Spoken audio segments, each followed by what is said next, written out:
एक बात आप मुझे बताओ कि कॉमनवेल्थ गेम का नाम आप सबने सुना होगा, लेकिन कॉमनवेल्थ गेम 2030 में पता है कौन होस्ट कर रहा है? हमारा इंडिया होस्ट कर रहा है।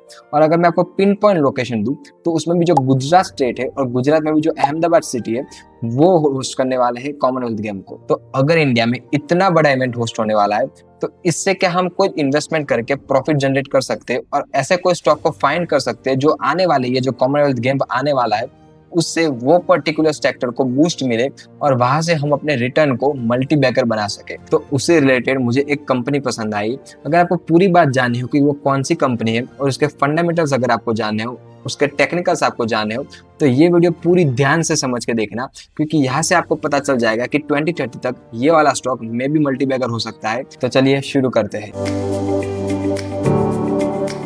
तो देखो, जो लोग मेरे चैनल पे नए हैं उनको मैं बता दूं कि मैं कोई भी पर्टिकुलर कंपनी की एनालिसिस कैसे करता हूँ। मैं कोई भी पर्टिकुलर कंपनी को 3 अलग अलग सेगमेंट में डिवाइड करता हूँ। पहले मैं देखता हूँ कि उसका बिजनेस मॉडल क्या है, मतलब वो कंपनी करती क्या है, उसमें फ्यूचर पोटेंशियल है कि नहीं है, मतलब उसमें फ्यूचर ग्रोथ आ सकती है या फिर नहीं आ सकती। दूसरी चीज में देखता हूँ उसके फंडामेंटल, मतलब जो वो कंपनी काम कर रही है उसमें जो इतना रेवेन्यू कमा रही है या फिर प्रॉफिट कमा रही है या फिर कैश फ्लो कमा रही है, वो ऑन पेपर मुझे दिख रहा है या फिर नहीं दिख रहा। और मैं तीसरा पॉइंट जो मेरा फेवरेट है वो है टेक्निकल एनालिसिस। मैं टेक्निकल में आपको दिखाता हूँ और समझाता हूँ चार्ट के हिसाब से कि यहाँ से एक फ्रेश अपमूव की शुरुआत हो सकती है या फिर अभी भी ये स्टॉक में इन्वेस्टमेंट करना लाजमी नहीं है और अभी भी ये नेगेटिव डाउन ट्रेंड में ही चल रहा है। तो देखो, आज मैं जिस कंपनी की बात करने वाला हूँ वो कंपनी का नाम है गणेश हाउसिंग कॉर्पोरेशन लिमिटेड। अब ये कंपनी करती क्या है, सबसे पहले ये समझो। ये कंपनी एक रियल एस्टेट डेवलपर है, लाइक डीएलएफ, शोभा और आप ओबराय रियल्टी से भी इसे कंपेयर कर सकते हो। ये कंपनी ज्यादातर जो अपना रेवेन्यू है वो पिछली, अगर मैं बैलेंस शीट आपको दिखाऊंगा तो आपको ज्यादा आइडिया आएगा। वहां पे इसका जो ज्यादातर रेवेन्यू था वो आ रहा था लैंड डीलिंग से, मतलब लैंड को खरीदना और बेचना, उससे इसका रेवेन्यू थोड़ा ज्यादा आ रहा था as compare to property development में। लेकिन अब ये कंपनी ने अपना फोकस शिफ्ट किया है लैंड को डेवलप करने में, मतलब प्रॉपर्टी को डेवलप करने में। अब ये स्टॉक मैं आपको क्यों आज बता रहा हूँ और ये कंपनी आप कह सकते हो कि ये कंपनी मैं क्यों डिस्कस कर रहा हूँ, इसका सबसे मेजर पॉइंट है कॉमनवेल्थ गेम। देखो, कॉमनवेल्थ गेम जहाँ पे भी होस्ट होती है वहाँ का जो इंफ्रास्ट्रक्चर होता है वो तेजी से बूम होता है। और अगर आपको नहीं पता कि जो अहमदाबाद सिटी है वो one of the fastest developing city है हमारे इंडिया की। और अगर आपको एक बात नहीं पता कि ये जो कंपनी का, मतलब अगर आप देखोगे गणेश हाउसिंग लिमिटेड के सीईओ कौन है, सीईओ एंड एमडी मेरे हिसाब से उनका नाम है शेखर पटेल। शेखर पटेल अभी इंडिया लेवल पे जो क्रेडाई होती है, जो तो आप ऐसा समझ सकते हो कि जो क्रेडाई होता है वो बहुत सारे बिल्डरों का एक ग्रुप होता है पर्टिकुलरली, उसमें अलग अलग डेवलपर एक साथ होके एक पर्टिकुलर डिसीजन पे एग्री करते हैं और हमारे इंडिया के ग्रोथ सेक्टर को ड्राइव करते हैं। और पता है वो जो क्रेडाई होती है उसमें अभी करंट सिचुएशन की मैं बात बता रहा हूँ, प्रेसिडेंट की पोस्ट पे पता है कौन बैठा हुआ है? शेखर पटेल। मतलब जो ये कंपनी के सीईओ है वो अभी इंडिया लेवल के वन ऑफ द बिगेस्ट, जो आप कह सकते हो कि जो क्रेडाई में सीट होती है वहां पे वो भी बैठे हुए हैं। तो आप यहाँ से ये अंदाजा तो लगा सकते हो कि इसके जो भी मैनेजिंग डायरेक्टर है, जिसको आप सीईओ और मैनेजिंग डायरेक्टर दोनों एक ही है, शेखर पटेल ही है, उनमें कितनी कैपेबिलिटी होगी कि इंडिया लेवल पे जितने भी सारे बड़े बड़े ग्रुप है उसमें सभी ग्रुप आ गए क्रेडाई में। आप जितने भी अलग अलग डेवलपमेंट होते हैं, जितने भी अलग अलग डेवलपर्स होते हैं, वो सभी वो ग्रुप में मेंबर होते हैं। अगर कोई डेवलपर ये वाली वीडियो देख रहा है तो वो ज्यादा रिलेट कर पाएगा। उन सब में से शेखर जी पटेल को चुना गया है 2025 से 2027 तक as a president of a CREDAI. तो यहाँ से हमें ये बात तो पता चल गई कि इसमें जो मैनेजिंग डायरेक्टर है उनमें कैपेबिलिटी की तो कोई भी कमी नहीं है। अब इसको अगर मैं आपको थोड़ा और इलैबोरेट करूं, मतलब बिजनेस मॉडल में आपको बताऊं, तो देखो अहमदाबाद जो सिटी है मैं आपको पर्टिकुलरली बता रहा हूँ क्योंकि रियल एस्टेट अगर आपको जाना है तो उससे पहले आपको ये जानना पड़ेगा कि ये कंपनी ज्यादातर वर्क कहाँ करती है। वर्क करती है अहमदाबाद सिटी में। अहमदाबाद जो सिटी है वो फ्यूचर हाईली पोटेंशियल सिटी में से एक है। अगर आप देखोगे तो देखो, अभी टॉप सिटी में पता है इंडिया में कौन कौन सी आती है? 3-4 सिटी ही आती है। एक आती है दिल्ली, एक आती है मुंबई, एक आती है, अगर आप कहो तो बेंगलुरु आ सकती है, दूसरी आप तमिलनाडु में से कोई भी सिटी एक डाल सकते हो। लेकिन ये जितनी भी सिटीज मैंने आपको गिनाई वो अभी कंसोलिडेटेड जोन पे जा चुकी है, मतलब एक पीक लेवल ऑफ डेवलपमेंट पे ये पहुंच चुकी है। अब इनमें इतनी तेजी से ग्रोथ नहीं आने वाली जितनी आप मान सकते हो कि पुणे सिटी में आ सकती है। महाराष्ट्र के ही और एक सिटी का नाम दूं तो मैं आपको थाने का एग्जांपल दे सकता हूँ। अहमदाबाद हो गया, सूरत हो गया, वडोदरा हो गया, ये सब में ग्रोथ पोटेंशियल बहुत ही ज़्यादा हाई है। तो अगर आप लोग ऐसी कोई पर्टिकुलर सिटी में कोई बड़े डेवलपर्स, फॉर एन एग्जांपल मैं आपको बता रहा हूँ जैसे कि गणेश हाउसिंग का, उनमें अपने पैसे इन्वेस्ट करते हो, तो मेरे हिसाब से आपको मल्टी बैगर रिटर्न आराम से मिल सकते हैं, क्योंकि इंडिया का इंफ्रास्ट्रक्चर आने वाले कुछ सालों में आपको अमेजिंग देखने को मिलने वाला है। अब आप लोग एक बार यहाँ पे देखो, मैंने जैसे आपको बताया कि ये जो कंपनी है वो लैंड ट्रेडिंग में बहुत ही ज़्यादा पहले फोकस करती थी। जो लैंड बाइंग एंड सेलिंग होती है, इसमें से इनका ज़्यादातर रेवेन्यू जनरेट होता था, लेकिन अब ये डेवलपमेंट में फोकस कर रहे हैं। और अब जब इन्होंने डेवलपमेंट में फोकस शिफ्ट किया है, तो इन्होंने एक प्रोजेक्ट लॉन्च किया है, आपके सामने मैं यहाँ पे एक फोटो लगा दूंगा, मिलियन माइंड टेक करके, जहाँ का स्टार्टअप, मतलब अगर आप मान सकते हो कि जहाँ का इनॉग्रेशन ही पता है कौन करने आया था, श्री अमित शाह जी और गुजरात के सीएम श्री भूपेंद्र भाई पटेल, दोनों ही वहां पे मौजूद थे। और इसका मिलियन माइंड टेक का मतलब इनॉग्रेशन किया था, और ऐसा कहा था कि जो बेंगलुरु जैसी सिटी है, जो आईटी का one of the biggest hub है हमारे इंडिया का, आप जिसे सिलिकॉन वैली भी बोलते हो, उसके कंपैरिजन में अहमदाबाद को डेवलप करा जा रहा है as a future growth potential पे।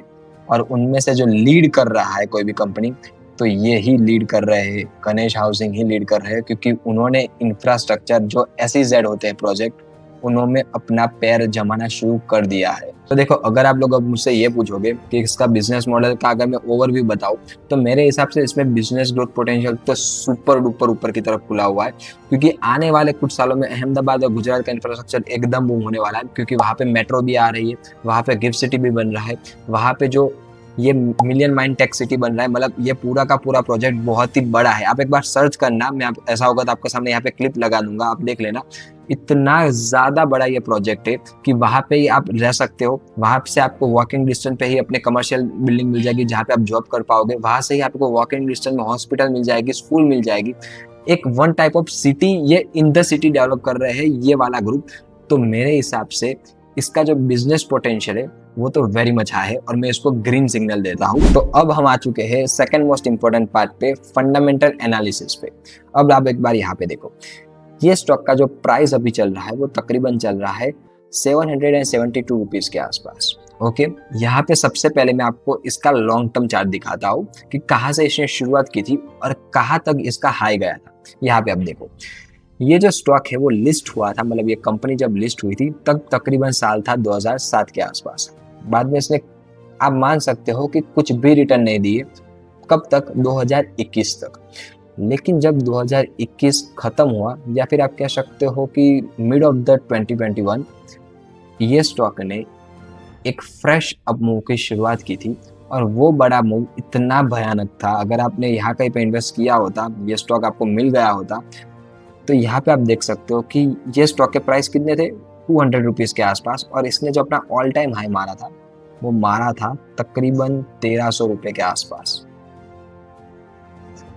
किसी को ये रिटर्न कम भी लग सकते हैं, लेकिन मेरे हिसाब से तो ये बहुत ज़्यादा अच्छे रिटर्न है as a real estate company मैं आपको बता रहा हूँ। अब इसका यहाँ पे अगर आप पीई रेशियो देखोगे, तो पी रेशियो चल रहा है 24 के आसपास, जो कि मेरे हिसाब से भाई रिजनेबल है। 24 का पीई कोई भी रियल एस्टेट कंपनी में मेरे हिसाब से तो रिजनेबल ही मानता हूँ। क्यों अब मैं मानता हूँ, क्योंकि अगर आप देखोगे सेक्टर पीई, तो इसका तो 45 चल रहा है। मतलब इसके आपको मैं पीयर्स भी बताऊंगा, जैसे कि डीएलएफ हो गया, ऑपरेटिव रियलिटीज हो गया, लोधा डेवलपर्स हो गए, मैं आपको दिखाऊंगा तो आपको पता चलेगा कि पी में कितना ज्यादा डिफरेंट है।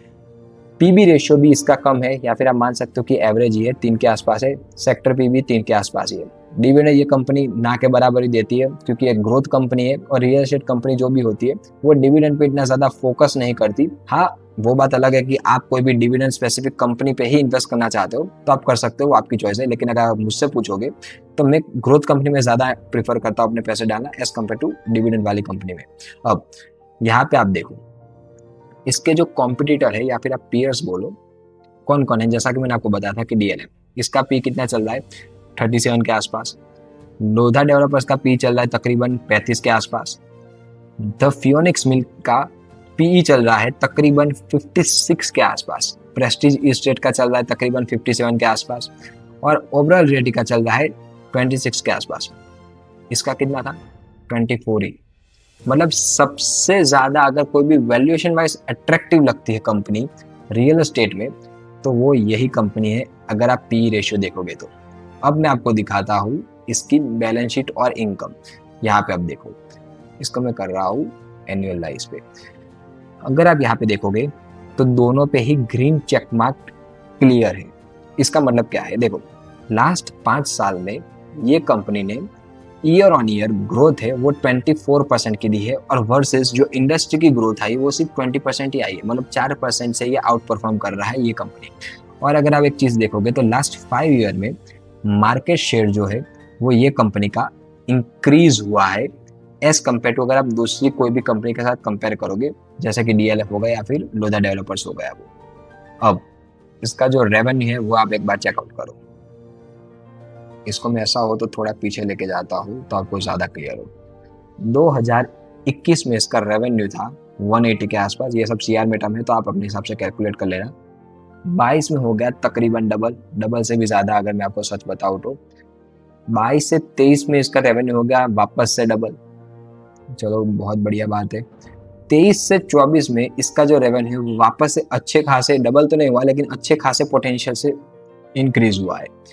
24 से 25 में जो इसका रेवेन्यू वो इतना तेजी से नहीं बढ़ा, क्योंकि जो रियल एस्टेट है वो 24 से 25 में इतना परफॉर्म किया ही नहीं है। ओवरऑल इंडिया में आप अगर देखोगे तो आप कहीं पे भी रहते हो, आप भी ये बात से मुझसे एग्री करोगे, तो 24 से आपके घर पे दाम भी इतने ज्यादा नहीं बढ़े होंगे जो पहले इतने तेजी से बढ़े थे। क्योंकि पूरा ही अगर मार्केट ठंडा था तो ये कंपनी भी कुछ नहीं कर सकती, क्योंकि लैंड के प्राइस इंक्रीज नहीं हो रहे थे तो। लेकिन अब 25 से 26 अगर आप देखोगे तो एक इसका डाउनफॉल आया है। अब ये क्यों आया, तो देखो यहाँ पे जो ये डाउनफॉल आया है 2025 से 2026 में, वो पता है क्यों आया है। ये कंपनी अपनी जो इनकम है वो शिफ्ट कर रही थी। मतलब देखो समझो मेरी बात को, मैं क्या कहना चाहता हूँ। ये अपने जो प्रोजेक्ट प्लान है उन पे अपने नए प्रोजेक्ट प्लान को अप्लाई करने के लिए जो अपने पुराने पैसे थे उनको रीअसेसमेंट कर रहे थे, और जो भी पुराने प्रोजेक्ट थे उनकी सेल्स इतनी ज्यादा नहीं हुई। मतलब आप मान सकते हो कि कोई भी उनका ए प्रोजेक्ट चल रहा था वो उन्होंने सेल पे तो डाला था, मतलब सारे अपार्टमेंट सेल करने के लिए रखे तो थे, लेकिन मार्केट ही इतना खराब था। ओवरऑल इंडिया की मैं बात कर रहा हूँ, ऐसा नहीं कि गुजरात की अहमदाबाद की मैं बात कर रहा हूँ। ओवरऑल मार्केट ही इतना ज्यादा खराब था कि सेलिंग हो ही नहीं रही थी फ्लैट की, और उन्होंने क्या किया कि दूसरे और प्रोजेक्ट शुरू कर दिए। तो उसी के वजह से यहाँ पे रेवेन्यू में आपको ड्रॉप देखने को मिल रहा है। लेकिन क्या ये एक कंसर्न की बात है? अगर आप मुझसे पूछोगे तो बिल्कुल भी नहीं, क्योंकि मैं आपको बताऊं, यहाँ पे अगर आप देखना ऐसा हो तो मैं आपको दिखाई देता हूँ। यहाँ पे देखो, यहाँ पे 3 स्टॉक की कंपैरिजन रखी है, Ganesh Housing, DLF and Lodha. अगर आप इसको नोटिस करोगे as a chart wise, as a price wise, price action base, तो सारे के सारे स्टॉक आपको साथ साथ ही चलते दिखेंगे। यहाँ पे देखो कोई भी इतना ज्यादा डिफरेंट नहीं है। अगर आप देखोगे तो जो गणेश हाउसिंग है वो one type of better he perform कर रहा है लोधा और डीएलएफ से। यहाँ पे अगर आप देखोगे, यहाँ पे देखो वन टाइप ऑफ सेम ही परफॉर्मेंस दे रहा है गणेश हाउसिंग, भले उसका जो रेवेन्यू है वो ड्रॉप हुआ था 2026 में। इसका मेजर पॉइंट ये है क्योंकि हर एक रियल एस्टेट कंपनी का रेवेन्यू ड्रॉप थोड़ा बहुत तो हुआ ही था 2026 में, या तो फिर उनकी जो ग्रोथ है वो लिमिटेड आई थी, इतनी एक्सपोनेंशियल नहीं आई थी। अब यहाँ पे मैं आपको वापस लेके आता हूँ। इसकी जो नेट इनकम है वो भी लगातार आप देख पा रहे होंगे कि बढ़ी रही है, और जो ईपीएस है वो भी इंक्रीज हो रहा था सिवाय ये 2026 के ईयर के अलावा।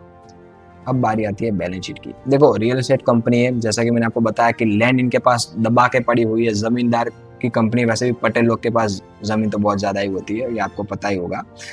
तो इक्विटी इनके पास बहुत ज्यादा ही है, तो डेट टू इक्विटी रेशियो का तो कोई सवाल ही खड़ा नहीं होता, क्योंकि इनके पास एसेट अगर आप देखोगे तो 2300 करोड़ के एसेट पड़े हुए, और लायबिलिटी उनके सामने सिर्फ 260 के आसपास है, तो कुछ भी नहीं है।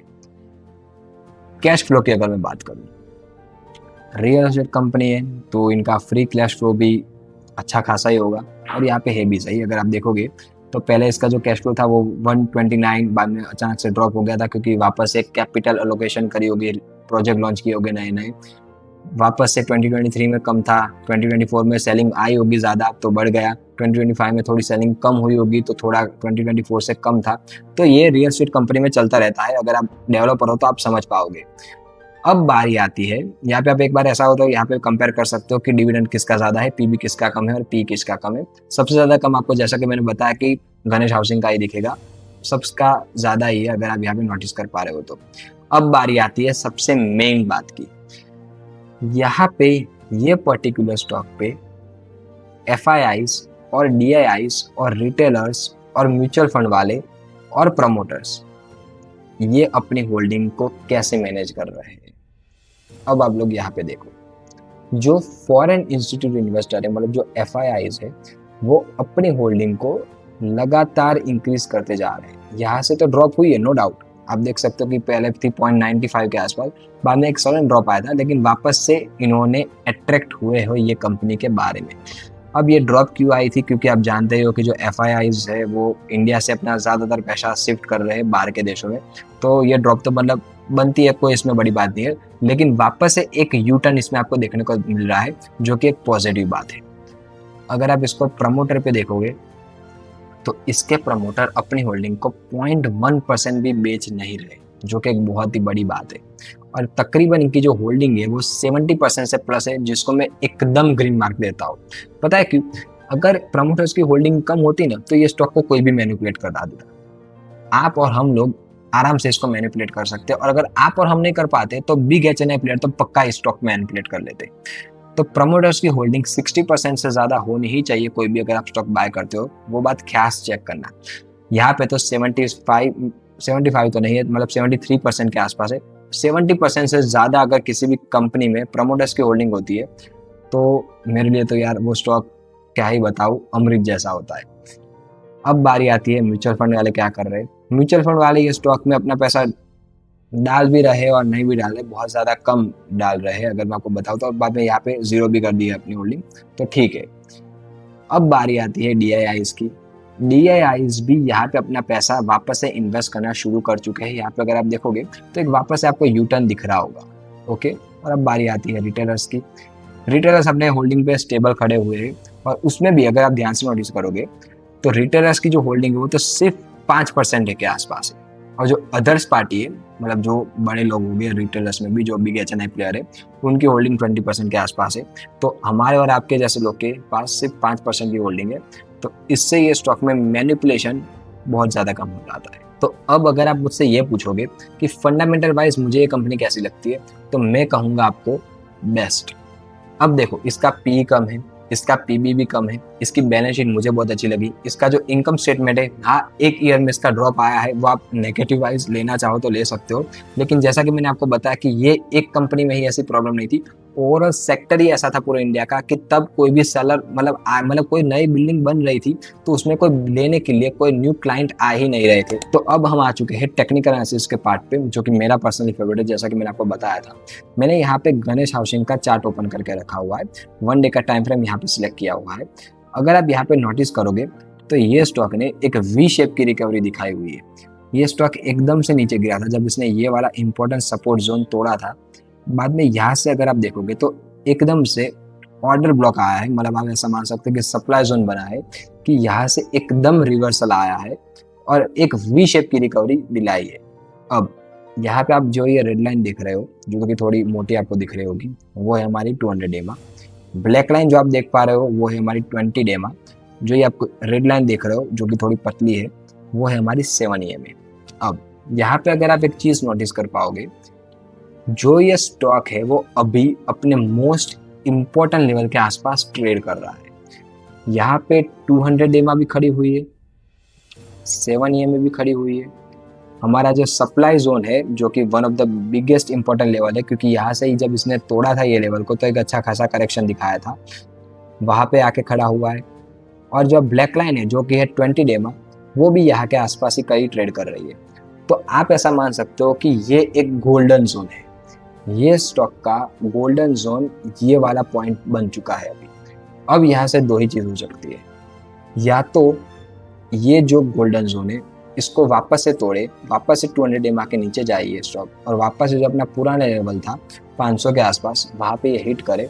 या तो फिर ऐसा भी हो सकता है कि ये जो लेवल है यहाँ पे अगर आप नोटिस कर रहे हो तो जो 780 का लेवल है, इसको सस्टेन करे और इसको ऊपर की तरफ ब्रेकआउट दिलाए, और जितने भी रेजिस्टेंस है 200 EMA मान लो, ये सप्लाई जोन आप मान लो, रेजिस्टेंस भी आप इसे कह सकते हो, 7 EMA मान लो, 20 EMA मान लो, ये सबको ही ब्रेकआउट करे और एक फ्रेश अप मोमेंटम की शुरुआत करे। और जो अपना ऑल टाइम हाई, तो मैं इसे नहीं कहूँगा कि जो इतना हाई था, मतलब यहाँ पे एक बार रिजेक्शन दिया था इसने एक बार हाई मारने के बाद, जो तकरीबन था 900 का लेवल, वहां तक जाए और इसके आसपास आके वापस से सस्टेन करे और इसका भी ब्रेकआउट दे, तो अपने ऑल टाइम हाई तक ये स्टॉक वापस से आराम से जा सकता है।